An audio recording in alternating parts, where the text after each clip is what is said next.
Um telefonema pode salvar diversas vidas. Nesse caso, uma mulher não identificada conseguiu ligar para a polícia e prender um homem que se revelaria ser muito pior do que as autoridades imaginavam que ele pudesse ser. Esse é o caso Sean Great e vamos falar de todas as barbaridades que ele cometeu. Vem tomar um café comigo e eu te conto toda a sua trajetória até depois daquela ligação.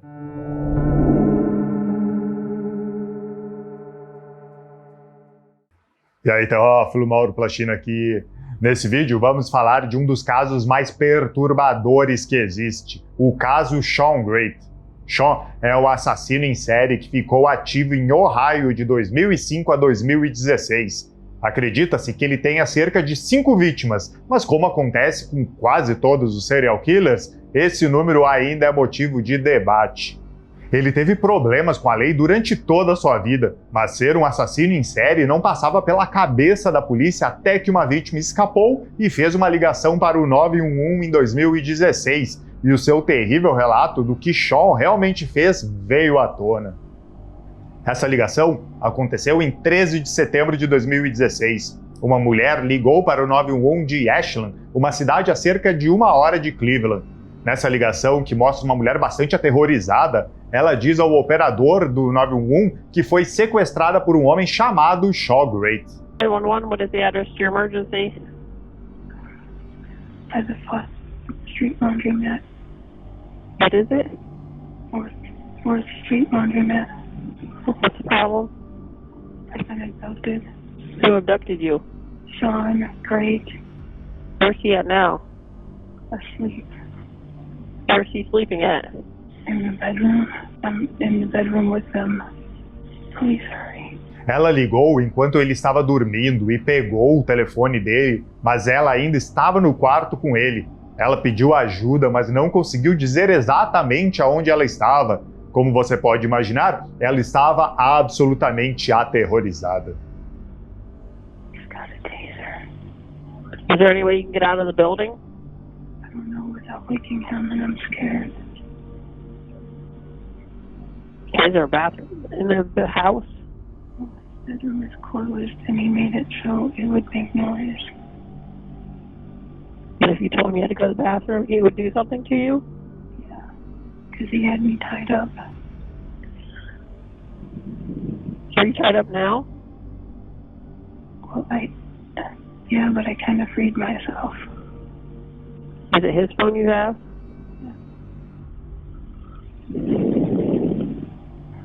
Are they on the way? Yeah, we have officers we're sending. Please send them up. Are you bleeding from anywhere? Not anymore. Where were you bleeding from?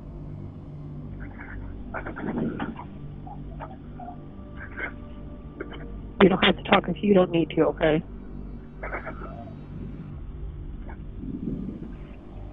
Do you know where you live? Oh, shit. Oh, shit, I woke him up. You just set the phone down. How much longer? What? How much longer? Do you hear any officers outside? Okay, they're in the area. Em um momento, ela acidentalmente aciona o taser e teme que o acordou, mas ele voltou a dormir.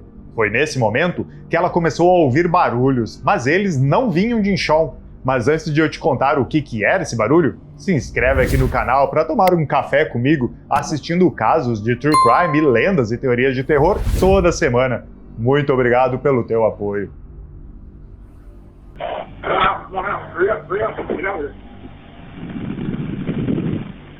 Where is it? Bedroom, please.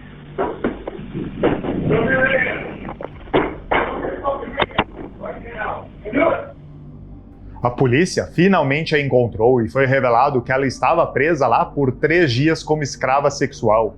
A mulher, que só foi identificada como Jane Doe, conhecia Shaw há cerca de 1 mês e meio antes dele sequestrá-la. Eles estavam almoçando juntos quando ele a levou para sua casa e disse que lhe daria roupas. Assim, ela foi com ele e então ele a dominou e a prendeu. So when he started pulling the Bible from my hands, I just looked up, like, curious, like, what are you doing? And that's when he said, thank you. That's when he said, you're not going anywhere. Shaw foi preso, mas muito mais coisas sobre quem ele realmente era e as coisas que ele tinha feito estavam prestes a acontecer.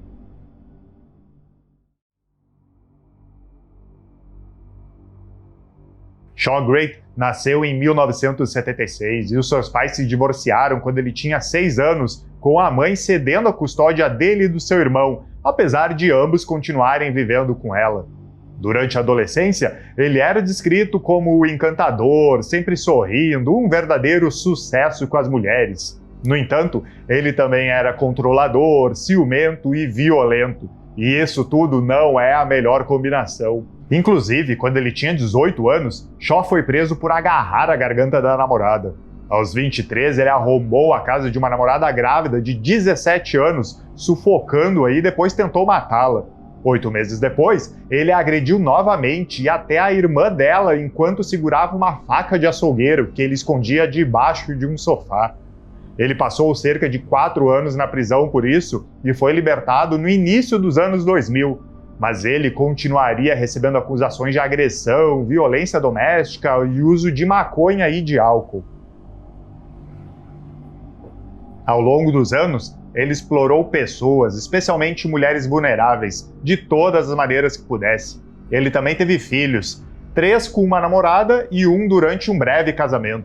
Documentos judiciais indicam que a sua ex-mulher certa vez afirmou que Shaw disse: "Se eu não posso ver minha filha, ninguém vai." Christina Hildreth conheceu Shaw em 2005 e eles ficaram juntos por cerca de 5 anos. Ela disse que depois que começaram a viver juntos, Shaw começou a ficar chateado por seus filhos estarem sempre com eles e ela o caracterizava como mentalmente abusivo e na maior parte do tempo, Shaw não era do tipo que compartilhava uma pessoa, ele a queria só para si mesmo. And it was quite, you never knew what was going to set him off. One minute he was happy, laughing, fine. The next minute, he's looking at you evil, and he's just out there. He had just that way about making you very uncomfortable, your skin crawl. It was really creepy. Em junho de 2010, ela foi agredida repetidamente por Shaw, incluindo vários socos no rosto e sendo agarrada pela garganta, além de ter a sua mão fraturada. Ela conseguiu fazer com que Shaw a deixasse ir para uma emergência de hospital. Inicialmente, ela disse à equipe médica que havia caído. No entanto, quando Shaw a deixou sozinha no quarto com uma enfermeira, ela contou à equipe o que realmente tinha acontecido. Quando a polícia foi notificada, Shaw ficou marcado e foi pego 4 dias depois. Mas para pegá-lo, Christina disse à polícia que acreditava que Shaw estaria escondido dentro do sofá e a polícia realmente o encontrou lá. I got back from, staying with my mom, went to go feed my cats, get in my house. I could tell somebody was there. He had run from the hospital when the police came. What did he do? He hid in the, what did he hide? He hid in the bottom of my sofa. He'd actually climbed up into the bottom of the sofa and he hid there. I had went home to feed the cats. Things weren't right. The toilet seat was up. Food was not where it should have been. How chilling is that he was It's very chilling. Um homem adulto enfiado dentro de um sofá. Pelo amor de Deus, né? Ele foi condenado a 180 dias de prisão depois disso. E depois do episódio, ele meio que ficou quieto por um tempo, além de ficar sem teto, fazendo pequenos trabalhos aqui e ali. Até que em 16 de agosto de 2016, uma mulher desapareceu em Ashland. Elizabeth Griffith, de 29 anos, sofria de uma série de problemas de saúde mental. Ela não foi dada como desaparecida por 3 semanas. Em 8 de setembro de 2016, seu apartamento estava vazio e ninguém a via já há algum tempo. Nesse mesmo 8 de setembro, outra mulher, Stacey Stanley, de 43 anos, também desapareceu em Ashland. Sua família avisou a polícia e ela entrou em um relatório de pessoas desaparecidas no dia seguinte. E quando encontraram o carro dela, parecia que tinha sido dirigido por outra pessoa. Menos de uma semana depois disso, Jane Doe faria aquela ligação para o 911 que mostrei no início do vídeo, e com isso, Shaw seria finalmente preso. Os corpos de Elizabeth Griffith e Stacey Stanley foram encontrados na casa onde Shaw foi preso. Ambas haviam sido estranguladas até a morte. Gruesome details about the deaths of two of his alleged victims, including how their bodies were hidden inside of an Ashland home. O agente veterano do BCI, Ed Stanley, posteriormente falaria sobre uma cena do crime inimaginável. Uma fita preta lacrava a porta do closet de um quarto no andar de cima da casa e um cheiro horrível saía lá de dentro. Yes. Describe it, please. It was deplorable. Dentro do closet, debaixo de uma pilha de roupas, estava o corpo de Liz Griffith. Stanley testemunhou que Griffith estava nua, com o corpo em decomposição grave e parecia que os seus braços e pernas estavam amarrados. E se não bastasse isso, no piso de concreto do porão, outro horrível achado. O corpo de Stacy estava debaixo de um cobertor e pilhas de lixo. Ela também havia sido vítima de estrangulamento. Cloth. I don't really know if it was clothing, but it was a ligature or a binding or a restraint that was around the neck of that human corpse. O possível assassino em série mostrou pouca emoção quando Stanley identificou outras evidências encontradas dentro daquela casa em Ashland, incluindo as chaves do carro de Stacy e armas. Inclusive, encontraram uma arma de choque e um soco inglês que podem ter sido usados contra as vítimas nesse caso. No dia da sua prisão, Shaw também levou a polícia a um terceiro assassinato. A vítima era Candace Cunningham e morava em um condado vizinho. Enquanto estava na prisão, Shaw também confessou uma quarta vítima, Rebecca Lacey. Seu corpo foi encontrado em 2015, mas a sua morte foi originalmente definida como overdose. Shaw disse que a estrangulou depois que ela roubou $4 dele em um bar. Imagina o que ele faz quando ele realmente fica com raiva de alguém, né? Se $4 já o levaram a isso. E antes que acabasse, ele confessou ainda uma quinta vítima, Dana Larry, cujo corpo foi encontrado em 2007, mas não havia sido identificado. Ele confessou ter matado Dana, dizendo que havia sido seu primeiro assassinato, e ele fez isso porque pensou que ela fazia parte de um golpe ou esquema de uma revista. Ela foi finalmente identificada em junho de 2019 via DNA. E por incrível que pareça, Shaw Great cooperou totalmente com a polícia, até demonstrando como ele fazia para matar todas essas mulheres.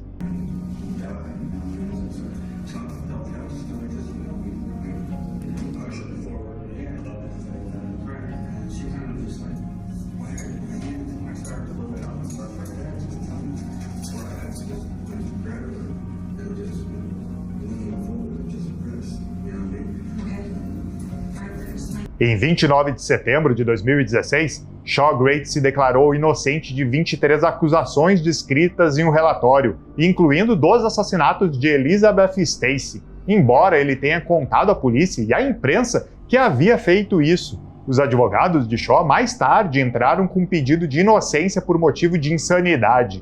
Com isso, os promotores resolveram pedir uma pena de morte para ele. They were already dead, Shawn Great wrote to me in one of 2 letters dated September 28th, written in careful cursive on ruled loose-leaf paper, apologizing for sloppiness because he had to write with a small pencil. In his first letter, Great tells me about facing himself in the mirror, and promises to share exactly why he did it. And that's exactly what he did in the second letter, which I found folded neatly inside the original, signed copy of his indictment, the same document that lists his aggravated murder charges in the death of Stacy Stanley and Elizabeth Griffith. The charges came after a third woman who escaped led police to their bodies in this Ashland home last month. They were already dead, just their bodies were flopping wherever they can flop, but their minds were dead, Great wrote, blaming government assistance for taking the minds of his victims, and so he finished the job with what he calls a horrible act of violent behavior. And he says this story began 5 years ago when he first reached out for government assistance.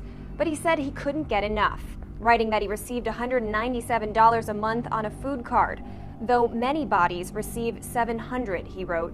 Great uses the words bodies, victims, and people interchangeably. And the letter is scattered with Bible verses about death. Tanto a defesa quanto a acusação solicitaram conjuntamente e obtiveram uma ordem de silêncio impedindo Shaw de comunicar algo com a mídia. Isso é algo que assassinos em série adoram fazer, ter toda essa atenção sobre eles. Ele deve ter amado isso, amado essa atenção. A ordem de silêncio surgiu pois ele estava dizendo uma coisa para o juiz e outra para a mídia. E então o julgamento de Shaw começou em 9 de abril de 2018. Today's a good day, mainly for all of you guys and myself. I hope we could just move on from all this. I don't know exactly, I can't say I'm normal, but I know right from wrong. And mainly, just if I cause any hate, bitterness, and then all of any of it, we need to work on that. I ask you maybe forgive me, find in your heart someday. I know not today, someday. Just move on from this life. And may justice be served today. That's most important. Elizabeth, Stacy, Lori, thank you for all your time. This mess, I'm sorry for all human beings to have to listen, hear this, okay? I'm sorry. Can't change nothing. Believe me, I would. Not for me, but for you guys. Em 2 de maio de 2018, Shaw se declarou culpado de 15 das acusações contra ele, mas não do assassinato de Stacy Elizabeth. No entanto, ele foi considerado culpado deles e de todo o resto. Assim, em 1º de junho, ele foi condenado à morte. The jury being duly impaneled and sworn do hereby find that the aggravating circumstances that the defendant was found guilty of committing do outweigh the mitigating factors presented in this case by proof beyond a reasonable doubt. We therefore unanimously find that the sentence of death should be imposed upon Shawn M. Grate. Guilty on all counts. That was the verdict the jury handed down in the murder trial of Shawn Grate. It's not about him, it's about my mother. His mother, Stacy Stanley, one of 2 women killed in Ashland at the hands of Shawn Grate. Basically, I'm just thankful that he got what he's coming to him, My mom does deserve justice, Everything he's putting on there, it's all about him, Shawn. It's not about Shawn, it's about my mother, about this other lady, Elizabeth, and every other woman that's in on that situation, A data de execução foi definida para 13 de setembro de 2018. No entanto, a execução foi suspensa devido a um recurso pendente. Em março de 2019, Shaw também se declarou culpado pelos assassinatos de Rebecca Lacey e Candace Cunningham e foi condenado à prisão perpétua sem liberdade condicional. Em setembro de 2019, Shaw também se declarou culpado do assassinato de Dana Larry e foi condenado à prisão perpétua sem liberdade condicional com mais 16 anos adicionais. Depois disso tudo, ele ainda está lá, aguardando a sua execução. Inclusive, ela está programada para acontecer em 19 de março de 2025. O método de execução deverá ser determinado. Ohio não usa mais injeção letal desde 2020, mas a lei estadual não permite atualmente nenhum outro método. E é incrível pensar que se Jane Doe não tivesse feito aquela ligação para o 911 e fosse resgatada, levando-o na prisão de Shaw, quem sabe o que ele poderia estar fazendo todos os dias até hoje. E é especialmente preocupante quando você pensa que, inicialmente, ele levou Elizabeth Griff no meio de agosto, Stacy Stanley no início de setembro e Jane Doe no meio de setembro. Ele estava aumentando a frequência dos seus ataques. E aí, qual a sua opinião sobre o caso de Shaw? Lembra de outro caso como o dele? Me conta aqui nos comentários. E já que te falei sobre pena de morte, que Ohio não usa mais injeção letal, você viu o novo método usado esse ano nos Estados Unidos? Acesse esse vídeo aqui e veja como ele aconteceu. Um bom vídeo para ti e até o próximo caso com mais café e terror. Até mais!